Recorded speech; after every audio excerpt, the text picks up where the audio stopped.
लेकिन इनका अकीदा बड़ा अजीब है। तो इनके नजदीक दुरूद और सलाम भी जो है नऊज़ बिल्लाह क्या है, नापाकी है। और इसी लाइन के एक और मौलवी साहब है, जरा इनके नजदीक और क्या क्या चीजें नापाक है वो भी जरा सुनते चले आप।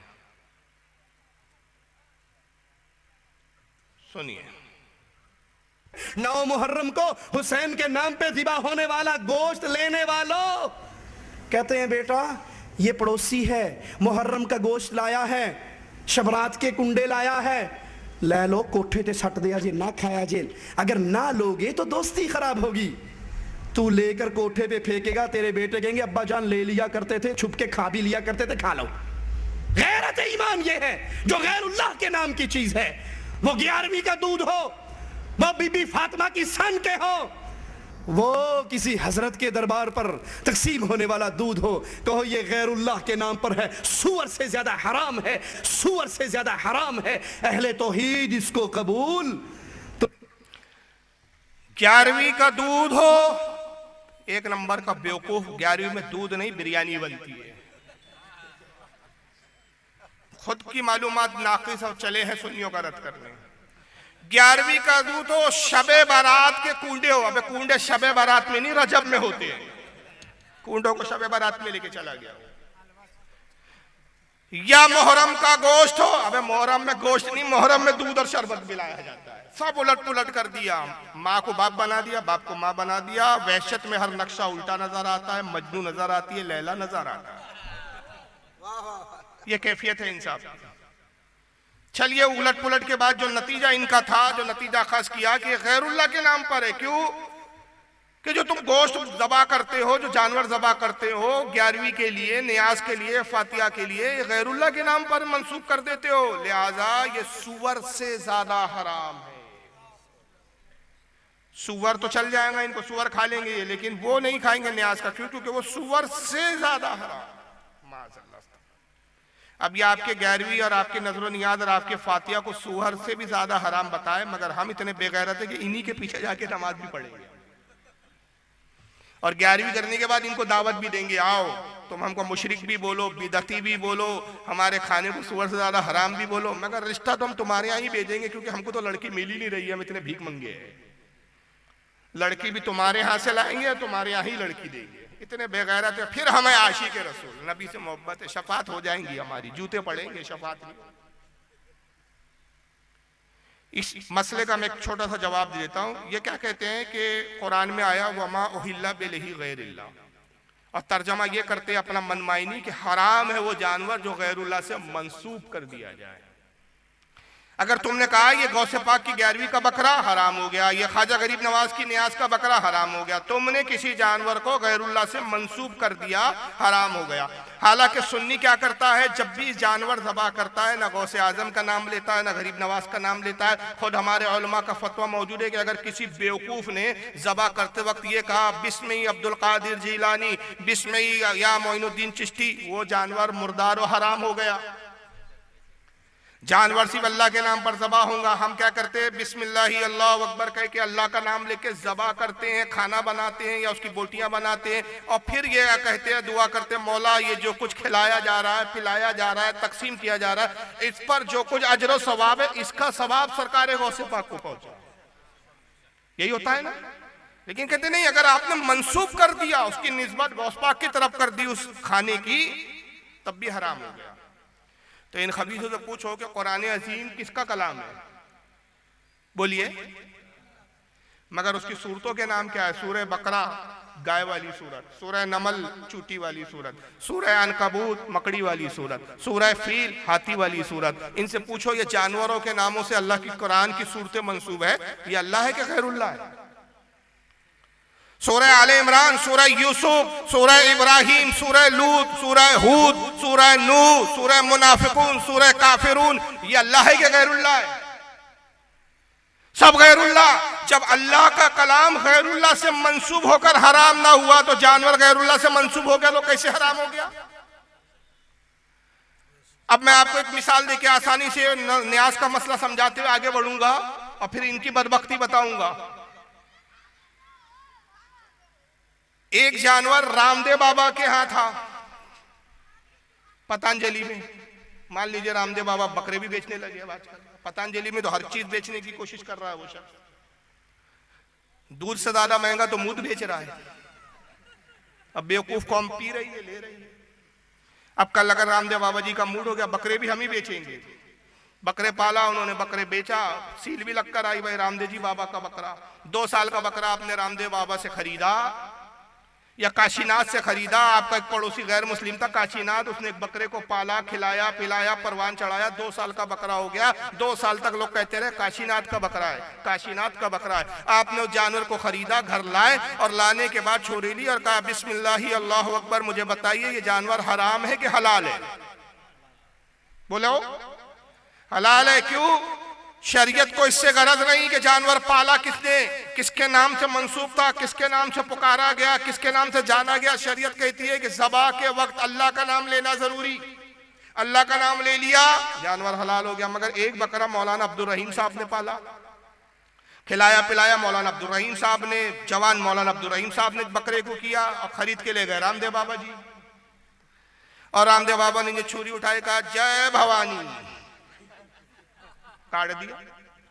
अब बताइए वो जानवर आपके लिए हलाल के हराम? क्यों भाई? बकरा तो अब्दुल रहीम साहब का था, मंसूब उनसे हुआ, पाला उन्होंने था, बड़ा उन्होंने किया। सारी जिंदगी जब तक उनके पास रहा लोग कहते रहे भाई किसका बकरा है? मौलाना अब्दुल रहीम साहब का बकरा है। अरे भाई किसका जानवर घूम रहा है? मौलाना अब्दुल रहीम साहब का जानवर घूम रहा है। तो मंसूब तो मौलाना अब्दुल रहीम से होता रहा, निस्बत तो मौलाना अब्दुल रहीम साहब से होती रही, लेकिन तब भी आप कह रहे कि वो हराम हो गया। क्यों? ज़बा के वक्त अल्लाह का नाम नहीं लिया गया। तो पता चला कि ज़बा की शर्त यह है कि ईमान वाला ज़बा करे और दूसरी शर्त यह है कि अल्लाह के नाम पे ज़बा करे। तो सुन्नी चाहे वह नियाज गौसे पाक की हो, चाहे गरीब नवाज की हो, चाहे मखदूम सिमना की हो, चाहे आला हजरत की हो, किसी भी बुजुर्ग की नियाज हो, ज़बा अल्लाह के नाम पे करता है, सवाब बुजुर्ग की तरफ निस्बत करता है, तो कैसे हराम हुआ? तो यह आयत से इस्तेदलाल ही गलत है इनका। और इस पर बहुत सारी तफासिर के हवाले हैं, लेकिन अभी इतना वक्त नहीं है। लेकिन बहरहाल अभी आपने ये देख लिया, जान लिया, सुन लिया कि इनके नजदीक जो जानवर है गैरुल्लाह के नाम से मंसूब कर दिया जाए तो वो क्या हो जाता है? हराम हो जाता है। लेकिन खुद इनके घर का हालत क्या है, इनके अपने घर की खबर नहीं इनको। जरा आइए एक किताब देख लीजिए आप, थानवी साहब की किताब। क्या नाम है किताब का? बेहश्ती ज़ेवर। अक्सर देवबंदी तबलीगियों के यहाँ किताब मिल जाए। जिल्द नंबर इसकी 2, हिस्सा नंबर 2, सफ़ा 70, मसला नंबर 26। थानवी साहब कहते हैं हाथ में कोई नजस चीज लगी थी, उसको किसी ने जबान से 3 दफा चाट लिया तो भी पाक हो जाएगा, मगर चाटना मना है, हराम नहीं है, नाजायज नहीं है, सिर्फ मना है, रोका है, मना है, ना चाटो। और लेकिन चाट लिया तो पाक तो बहरहाल हो जाएगा। अगर थानवी जी के हाथ में पाखाना लग जाता था तो थानवी जी धोते नहीं थे, 3 दफा चाट लेते थे, हाथ पाक हो जाता था। इनकी किताबें हैं, मौजूद है, बिक रही है। तो कोई बैद नहीं कि जिस इमाम के पीछे आप नमाज पढ़ने जा रहे हैं ना सोच रहे हैं कि भाई बड़ी अच्छी किरात है, क्या हुआ देवबंदी है, किरात तो बहुत अच्छी करता है, पता नहीं नजासत चाट के आया हो, धोके भी नहीं आया हो। तो बचिए इन लोगों के पीछे नमाज पढ़ने। अब उन थानवी जी को कौन कोई क्या समझाए कि जनाबे आली अगर किसी के हाथ में नजासत लग जाए और वो 3 दफा चाटे तो आप कहते हाथ पाक हो जाएगा। चलो हाथ तो पाक हो गया, जब मुंह से चाटा तो मुंह में नजासत गई तो मुंह का क्या हुआ? अब उसके पाक करने का क्या तरीका है आपके पास? तो अगर कोई पूछ लेता तो शायद अगला मसला बयान करते हैं कि पेशाब के कुल्ले करें तो मुंह भी पाक हो जाएगा। तो ये सोच ही ऐसी थी, अल्लाह ताला की इन पर मार थी कि तुमने दुरूदो सलाम को हराम कहा, तुमने मेरे वली कामिल गौसे आजम की 11वीं को सुवर से ज्यादा हराम कहा, तुमने मुहर्रम के खाने को हराम कहा, तुमने कुंडों को हराम कहा, नजासत चटवाऊंगा तुमसे, चाटो। और यही नहीं बात रुकी, अभी इनके घरों की किताबें देखते चले। एक हवाला भी कोई माइकल गलत साबित कर दे जो चोर की सजा वो मेरी सजा। जरा आइए ये किताब देखें आप सामने, एक मिनट।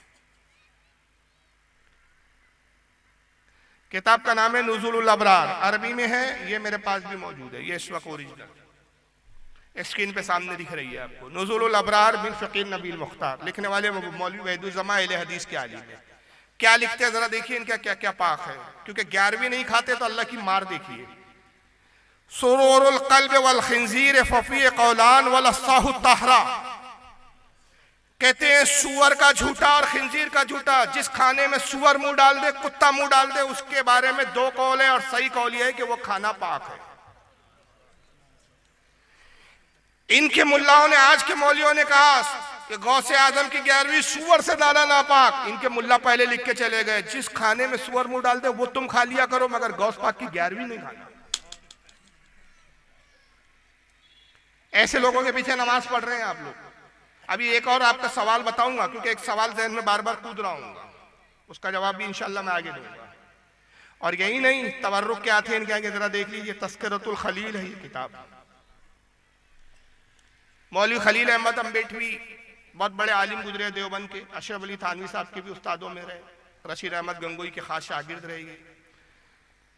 तो उम्मी भी करके इनकी दादी थी। और कौन थी उम्मी भी बता दूं मैं, मौलाना अशरफ अली थानवी की गालिबन नानी होती थी। और मौलवी इलियास कांदेहलवी जिन्होंने तबलीगी जमात बनाई, उनकी भी नानी होती थी। उनके हालात जिंदगी के बारे में लिखा गया, जरा सुनिए। उम्मी भी सफ़ा नंबर 96 है। उम्मी भी की उम्र तवील हुई। थानवी साहब की जो नानी थी उनकी उम्र बड़ी लंबी हुई। पैर रगड़ रगड़ के मरी बुढ़िया, जल्दी मरी नहीं। उन्होंने नवासों की भी औलाद को देखा। आखिर उम्र में बसारत और चलने फिरने से माजूर हो गई थी। अब मर्जुल मौत में 3 साल कामिल साहिब फराश रही। साहिब फराश यानी बिस्तर पर ही पड़ी रही। 3 साल तक बिस्तर से उठी नहीं। बिस्तर पर ही हगनाम उतना सब कुछ चलता था, मगर न कल्बी व लिसानी जिक्रुल्लाह में फर्क आया, न सब्र और रजा बरकजा में कमी लाहक हुई। यानी बिस्तर पे बैठे बैठे भी सब्र करती थी, शिकायत नहीं करती थी अल्लाह का, जिक्रुल्लाह करते रहती थी, सब्र करते रहती थी। जिक्र में भी फर्क नहीं आया, सब्र में भी फर्क नहीं आया। दिल से कल्बी जबानी दोनों तरह का जिक्र चलता रहा। जिस मरीज को 3 साल मर्ज इसहाल में इस तरह गुजरे। मर्ज इसहाल समझता है आपको किसको बोलते हैं? बोलिए यार, यूपी वाले तो बहुत जल्दी समझना चाहिए। हमारे महाराष्ट्र में थोड़ा समझाने में तकलीफ जाती है, क्योंकि उर्दू कम बोली जाती है वहाँ। अंग्रेजी और मराठी ज्यादा पढ़ते हैं लोग। आपके यहाँ तो उर्दू ही चलती है। इस मर्ज इसहाल कहते हैं लूज मोशन, जिसमें कंटिन्यू पैखाना होता रहता है। पाखाना लगना भी जिसको बोलते हैं ना, अंग्रेजी में क्या बोलते हैं उसको? Loose motion. कितने साल लूज मोशन की बीमारी रही? 3 साल लगातार बिस्तर पे हकते रही गुड़िया। अब जाहिर है बार बार पाखाना कर रही है, तो कितने बार उठाए, कितने बार धुलाए। तो घर वालों ने क्या किया? पोतरे रख दिए थे। पोतरे हमारे उसको फाली भी बोला जाता है। वो जो छोटे छोटे बच्चों को पहना दी जाती है ना, उसी में सुसु वगैरह। आजकल क्या डाइड, उसको क्या बोलते हैं? डायपर। डायपर जो है कपड़ों के बना के पोतरे बोलते हैं उसको उर्दू में। पोतरे रख दिए गए। अब मरी बुढ़िया उसी पोतरे में हकती थी, और वो पोतरों में ही पाखाना जज्ब होता रहता था, पतला पतला। क्योंकि जिसको लूज मोशन होते हैं तो गाढ़ा नहीं होता, वो पतला होता है, पानी की तरह, उसमें होता रहता था। अब आगे सुनिए। जिस मरीज को 3 साल मर्ज इसाल में इस तरह गुजरे कि करवट बदलना भी दुश्वार हो, उसके मुतालिक ये ख्याल बेमौका न था कि बिस्तर की बदबू धोबी के यहाँ भी ना जाएंगी। मगर देखने वालों ने देखा कि गुस्ल के लिए चारपाई से उतारने पर पोतरे निकाले गए। जो नीचे रख दिए जाते थे उनमें बदबू की जगह खुशबू और ऐसी निराली महक फूटती थी कि एक दूसरे को सुंघाता था। लो तुम भी सुन। 3 साल जिसमें बुढ़िया पाखाना करते रहे, उसमें खुशबू थी भाई, बदबू नहीं थी। करामत देखो बुढ़िया की। और वो खुशबू क्या करते थे? पोतरे एक दूसरे की नाक के पास ले जाके सूंघो।